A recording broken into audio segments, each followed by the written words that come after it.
Hello there everybody and welcome to a new video for Age of Wonders 4. And in this one I have 5 advanced tips and tricks that will make your life easier in this game.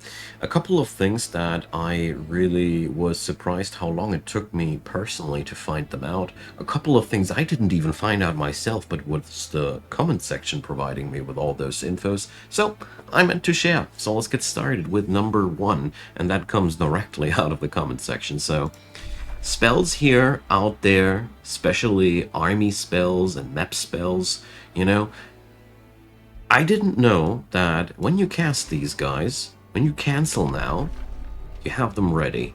You've spent the resources for them, and now you can cast them whenever you want to. You can do that practically for every spell out there.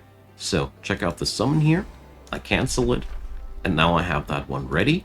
When we pass forward now one turn, my spell points are up again, and I can use all these spells directly whenever I want them. So this way you can charge up one application of that spell, so you have it ready whenever something nasty happens. This makes army spells, especially those map nukes and stuff like that, so much more potent when you can prepare them in times of peace to have them available whenever you need them. Same goes for summons. It's super handy to have some backup summons for some emergency situations. So precasting spells like that is an amazing way to make some good work with these map spells that are otherwise sometimes a little bit underwhelming. And never forget that all these army spells can also be used at neutral armies as well. So when you have map nukers, use them wisely, because this way you can really make a lot of combats on the map a lot easier. But that precasting thing,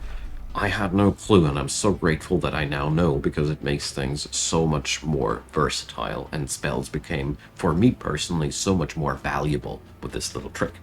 So, number 2 I want to talk about is something about cities and the province management. So, every province that you build, you know, in every province you can build several upgrades, but you're not stuck with those upgrades. Not by all means. You can actually press this little button here and replace them with whatever you want to. And as far as I've seen, there were no downsides for that. No costs, no nothing. It will be replaced in 3 turns with a farm, and during these 3 turns it will still operate as a forester. This is in so far very, very interesting, as your buildings have boost conditions. So this building, for example, becomes much cheaper when we have 3 foresters online. So this way you can put up the province improvements that you need for some high-cost buildings. I mean, some are not linked to province improvements at all, but lots of these buildings here, for example, you can cheapen up and make them more accessible early on for no cost, except for some micromanagement and maybe some not too optimal distribution of your city production for a couple of turns. But considering how much you can do with that by just looking through this map and doing some theory crafting, I felt like this is a really, really nice thing to do. And also nice to know when you are like a little bit annoyed about the fact that you placed your province wrongly. You can totally replace that, and you can also utilize that a lot. So number 3 is a little thing that bothered me for a long, long time, and that was not seeing enough, and that was closely linked with me not realizing that my scouts are not automatically obtaining those watchtowers. I love auto explore, you know, I'm a lazy person, and probably you are just like me, a lazy person as well. You should know that these watchtowers, once you have occupied them, provide you with permanent vision around them, and your scouts are just too silly to pick that up. So what I'm trying to say here is follow your scouts from time to time while they're doing their thing. And for example, here, if I paid more attention, I would have been able to see here until somebody else picks up that watchtower, but your scouts don't automatically do that, so you need to nanny them a little bit when they're on auto-explore, because these points of interest are so massively important in having proper control over the area. You see what has happened on this map here. I could have so much more control over this map if I had known that this was a thing when I played this game here. So Really, really useful. Use those watchtowers and don't trust the auto explorer too much. It is pretty silly in many ways. So let's go on over to number 4. This one is something about your troop roster and your military management. So it is super important that you put yourself some expendable troops. What I mean with that is select something in your roster that you don't mind when it dies and use it in combat accordingly. Because in the later stages of the game, it is sometimes nigh impossible to avoid losses completely. It depends on against which culture and player you go for against, but sometimes, especially in the ending combats of a war or a entire game, you are often confronted with huge doom stacks that you need to wrestle down, and you need to put up something in between that gets grinded down because it's not. I'm not able to avoid all the losses at some point, and I think nobody is, and you shouldn't actually, because sometimes it's actually worth it to sacrifice some low tier stuff to achieve more, to protect your high tier units, to enable an attack and whatever.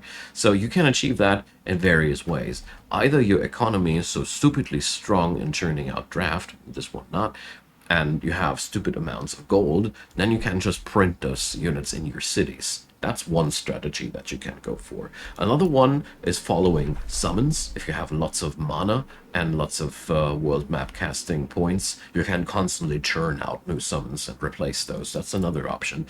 And a third option that you can go for is in combat summons, like zombie summoning. Nature has a lot of different summoning spells, but you can also find items that provide you access to summoning stuff. I don't know, it's this guy. No, he has nothing, but whatever might be the case, it's super important that your plans include a throwaway unit for every culture, for every setup that you have. You need something that you can and will sacrifice when the hard battles begin, because otherwise you will have uncontrollable losses, and sometimes you will bleed valuable units that you don't want to lose, and this whole strategy mitigates that. So, number 5, and the last one on the list, wars. Wars are lucrative, my friends. You should always try to have at least one war, because depending on your playstyle, this is more or less lucrative. So, some playstyles also don't want any wars at all, but most empires profit from war because plundering provinces is so darned lucrative. So you can gain a lot of gold by just running around and destroying provinces of your war target. You can also do this very easily to free cities that are just very easy targets, but also a player can be really interesting, but a player empire or an AI empire is always defending its provinces more fiercely. The best results I had so far by just sending out very fast units and just using them as throwaway units, because one pilfered province is 75 gold. If your scout manages it to pilfer 2 provinces, he has already paid off his initial cost by far. And also, summons work pretty decently here as well. Basically, try to pillage when you do it with something you're not too sad about losing, because chances are you will lose it. Unless you're sieging down a free city and you're trying to destroy it, then often you can safely pilfer around. This whole thing gets magnified when you play the Chaos Affinity or Chaos Social Traits, where you even gain stuff from killing units. So basically, a too peaceful playstyle is only good for a few empires, but most players actually can gain way more benefit out of constantly being in war with somebody, so you can also gain more experience for your heroes and all those things. So don't go too peaceful when you reach the mid and late game, because you're actually denying yourself from a lot of fuel and also a lot of fun, because combats are fun after all. So, I thank you for watching. This was a relatively short list. I'm pretty sure there's lots of other things that I could add into. Maybe there will be a part 2.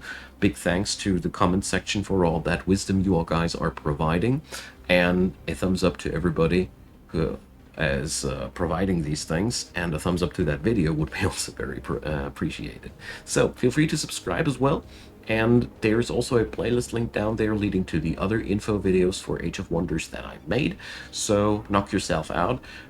And big thanks to the supporters at this point. You guys are really enabling this channel to do a lot of things. I'm truly grateful. And check out Patreon, PayPal, and Buy Me a Coffee if you want to find out more.